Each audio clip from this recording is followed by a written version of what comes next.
This video I want to talk about weight classes. Title is Real Fighting Doesn't Have Weight Classes. So thought about this as a reflection in that fight, the boxing match with Ryan Garcia and Devin Haney. So, there's a weigh-in. They were supposed to be 140 pounds exactly, but Garcia was like over 3 pounds over. So he weighed at 143 something. And he had to pay, he got fined, had to pay a fee for being overweight, and supposedly Devin could have,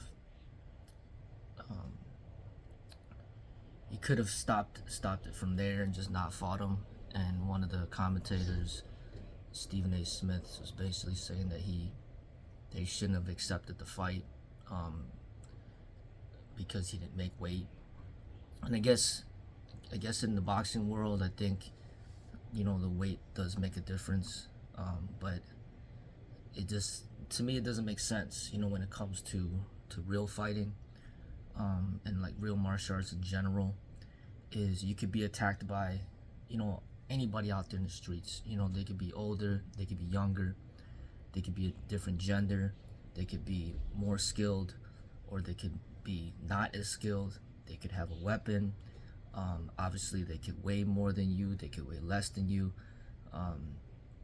It's like extremely unrealistic to only prepare to defend yourself against people that are exactly the same weight as you. And another thing with boxing that I don't understand is, as far as like as a combat sport is concerned, is like you make sure that their weight is exactly the same. Well, how come you don't make sure that their age is exactly the same then? Like, to make sure that the fight is fair, because to put a 60-year-old fighting against a 30-year-old or a 20-year-old, that's not really fair, right? So imagine if they had a standard where they had to be this exact same age, and then not just that, but they had to have the exact same birthday, and they got to be born at the exact same time. I mean, it's just, the weight class thing, it just does not make sense to me. And yeah, boxing as a sport, as entertainment, it's controversial whether or not it's good for society. But for the people that enjoy the sport, and there is a lot that can be learned. There's things that they are, of course, very good at, but of course there's a lot of things that just does not make sense when you put it into the context of like a real fight. So obvious things is, for example, when there's obviously no kicking, there's no elbowing, there's no knee strikes, there's no headbutting, there's no grappling, there's no joint locking manipulations. There's just a lot of things that are wrong with the science when compared to like the actual fighting, and how things can actually, what things can actually occur. And the thing that just boggles, the thing that just really does not make sense is the weight classes.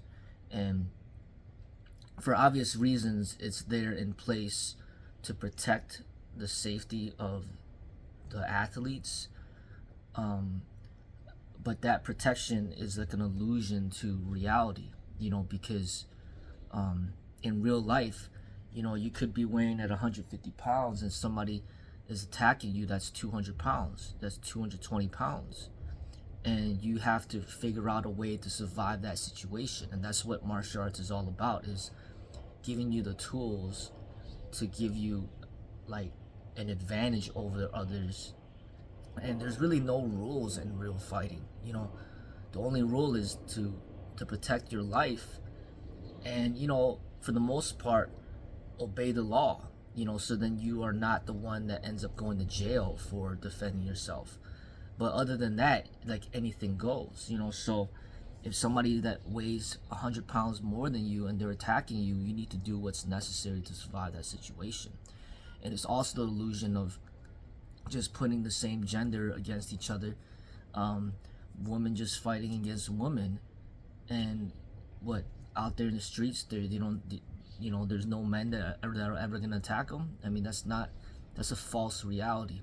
So it's boxing the sport of it is creating a lot of illusions. There are, there are the good things as far as like their certain parts of their training, their cardio training, their strength training, their agility, their speed, their reflexes, and their timing, and their blocking and their striking. Like, there's a lot of good things about the science of that sport that enhances the martial arts. But of course, there's a lot of illusions that martial artists need to be able to see, the truth, and not be, disillusioned, and believing in this fantasy. So the weight classes, it just, that is just something that just absolutely does not make sense to me. Because if they also had a standard where people got to be the same exact height, then it'd be something like that. It's like, okay, they got to be the same exact weight, so then how come they don't have to be the same exact height? Why does a 5'10" person that's 5'10" get to fight against a person that's 5'5"? That could be considered unfair as well.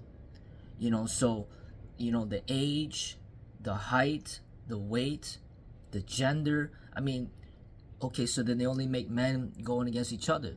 Only women going against each other. So it's like these entertainment industries are creating their own rules based on protecting their profits. These rules are not designed for understanding the reality of the true science of like self-defense, or the true science of street fighting, or the true science of martial arts. And that's the thing where boxing does not have the answers. If anything, it's leading you away from the truth. And to me, to undermine what happened in that boxing ring because this person weighed 3 pounds more, is simply ridiculous. But I guess when you get to such a high level of athletic expression, the margin for error is like very minimal. So meaning, like, because they train so hard and they've gotten to such an elite level, maybe 1 pound does make a huge difference. Maybe even half a pound makes a huge difference.